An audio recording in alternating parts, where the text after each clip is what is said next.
موجودہ گورنمنٹ بہت کیونکہ رپورٹ اب آئی نا ہم آپ سے بڑے خوش ہیں کہ آپ نے بہت زبردست کام کیا. ان میں دو تین گنواتا ہوں.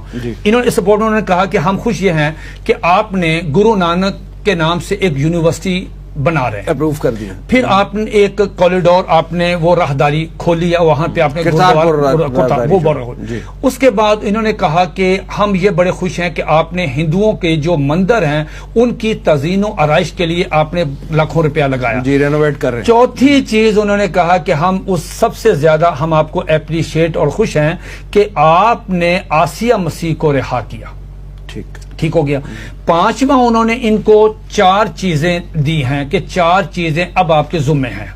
اسی میں لکھا ہوا ہے کہ آپ اقلیتی کمیشن کو یعنی اگلا ٹارگٹ دے دیا. اگلا ٹارگٹ لکھا کہ اقلیتی کمیشن جو ہے اس کو آپ جو 2000 جیسے بیگ صاحب فرما رہے تھے کہ وہ 2014 میں 13 میں وہ چرچ حملہ ہوا تھا, تصدق حسین جیلانی جو چیف جسٹس تھے انہوں نے کہا تھا وہ بنائیں, اس کے بعد رکا رہا کام فلاں. اب انہوں نے کہا کہ اس کمیشن کو آپ اس کو دیکھیں.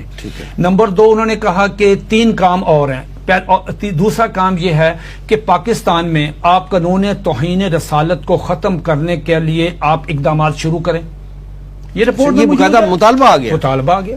نمبر 3 انہوں نے کہا کہ قادیانیوں کو جو غیر مسلم اقلیت قرار دیا ہے اور جو ان کے خلاف تعزیرات پاکستان میں جو 298 سیو تعزیرات پاکستان میں وہ اپنی تبلیغ نہیں کر سکتے اس کو وڈرا کریں. اور چوتھا انہوں نے یہ کہا ہے کہ جتنے بھی گستاخان رسول ہیں پاکستان نام لیے ہیں, جنید حفیظ کا, وسیم صاحب جنید حفیظ جس کا انہوں نے نام لیا ہے, اور بھی نام ایاز نظامی کا نام لیا ہے, ایک اور تیمور کا نام لیا. ٹھیک آپ پڑھیں گے آپ حیران ہو جائیں گے کس میں انہوں نے کہا جتنے گستاخان رسول ہے سب کو چھوڑیں, اس میں جنید حفیظ کا بھی ہے. ایک پروسیس چلا, پولیس کا پروسیکیوشن ہوئی, سارا کچھ ہوا.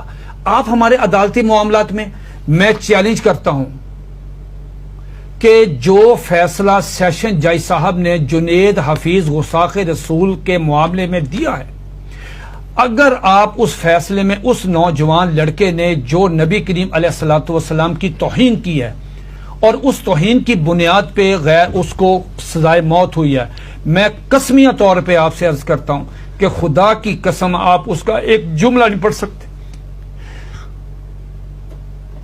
مجھے معلوم ہے کہ میں نے اس کا ترجمہ کس طرح کیا, گندی گالیاں. آپ کا سیشن جج ہے لیکن کورٹ میں سب ڈسکس ہوتا ہے نا. آپ کے ایس پی نے اس کی ایس پی نے تفتیش کی ہے. ایس پی تو جھوٹ ہی بولتا, سیشن جج پہ تو کسی کا دباؤ نہیں تھا. ہم نے کوئی جلوس نکالا, کوئی